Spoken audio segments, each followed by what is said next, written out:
Welcome to Eva Talks, a weekly podcast about the law of attraction and more.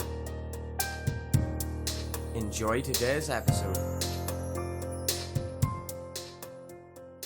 Good morning, everybody. Here is Eva Speaks again. Today's topic is a very interesting one, and I will talk and give you more insights in narcissism. What is it about, and what kind of narcissism we know? You've probably heard about the definition of narcissism, that it states from Greek mythology, where the young Narcissus fell in love with his own image reflected in a pool of water. So let's go. Healthy self-esteem and consideration toward your own person are always welcome. I recommend to respect and love yourself if you want to receive love and respect from the people around you. Self-love is, of course, also my core message, next to self-esteem and self-confidence. Look at my website and as well my fan page. But when are we talking about good self-respect and narcissism? When do we cross to the other side and deal with narcissism? For this, we have to understand what narcissism is and how it manifests. Narcissists usually don't think that they have a problem, as it is a personality disorder that can be rather hard to detect. While you may think that you are simply facing a difficult person, you may actually have to deal with a narcissist. What is narcissism? How does it manifest? Narcissism is actually a mental condition that triggers personality disorders. A narcissist will always position himself or herself, yes, it can be also women, above others, and will crave for attention. His or her needs will prime first. This is why personal relationships with this kind of people will be difficult and is very, very difficult. Although the self-esteem of a narcissist will appear to be strong, this is just a mask. They live in a huge lie. Underneath, the narcissist is incredibly sensitive to criticism regardless of its nature. This is a very huge one and also a red flag when you recognize it by somebody. Such a person will always consider that he or she deserves credit, appreciation, admiration, and so on. Not getting them will make this person very unhappy and upset, as a narcissist will constantly believe that they should get all the merits all the time. And of course, it's very hard to live with a narcissist, as their own personal matters the most in this world, and they will hardly ever listen to your needs, to your wishes, to your dreams, to your desires, or anyone else. Everything about their life is about perfection and admiration. And even the life partners are supposed to do something that will make them shine more in society. They will also usually have the best, like the best car, or looking all the time for new gadgets or clothes or something like this.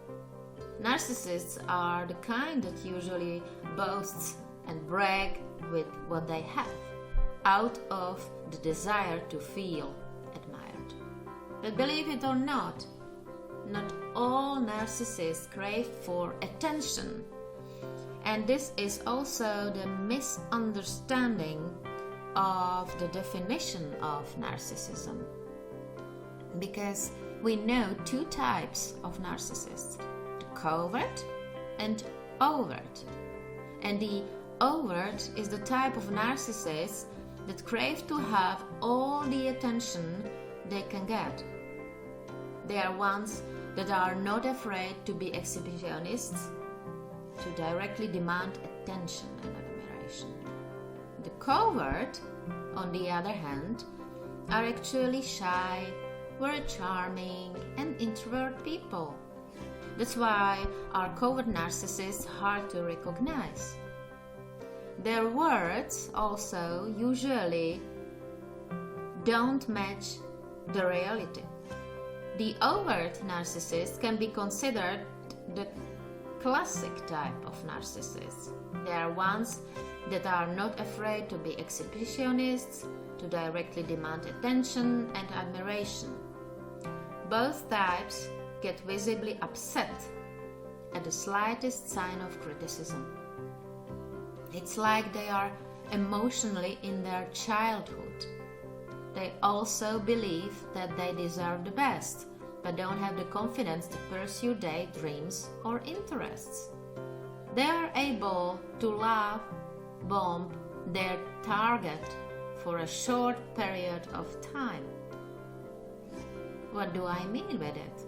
It's very huge in the beginning, very unrealistic, and then they start to discard you if their demand on attention and admiration has not been met.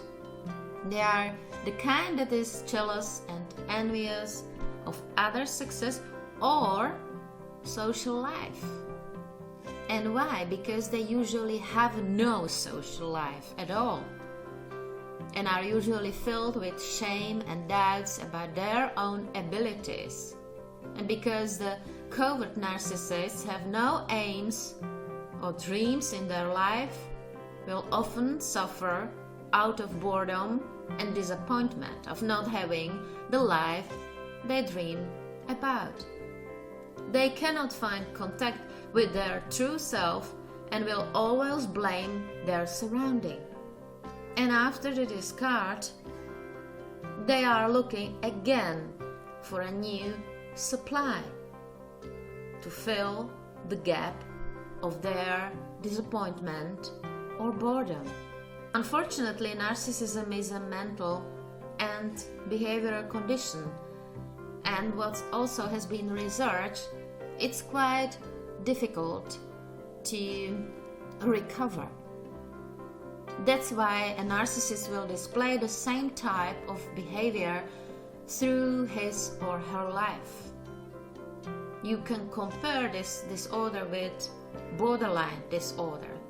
When this kind of thoughts of that you deserve better or the best disregard the existence of others, it's possible to talk about a mental and behavioral disorder. Narcissism is a burden both for those that suffer from it and for those that live around narcissists. Who live with narcissists are also so-called co-narcissists. It's usually the people who are codependent attract narcissists. Narcissists have no empathy, so they usually attract empaths who tend to be codependent. They also will never be happy with their lives. It's only a mask. And it's good to be confident, of course, in your own skills and your own abilities, your own superiority, but you also need to see your flaws and be humble. And as people with a healthy narcissism, because we all have a bit of narcissism in ourselves, it's okay. It's also the healthy self-love. But it's also important that we know our self-worth, because it's also will show you where you have to improve, to know your own boundaries, saying a no, and what to correct with your own person. So that's why is nobody perfect, and it takes a great deal of power to admit your own mistakes and flaws. And of course, for narcissists, it's usually impossible to admit their own mistakes and flaws. Thank you for listening for today, and I will speak to you soon. Bye bye. Have a great day.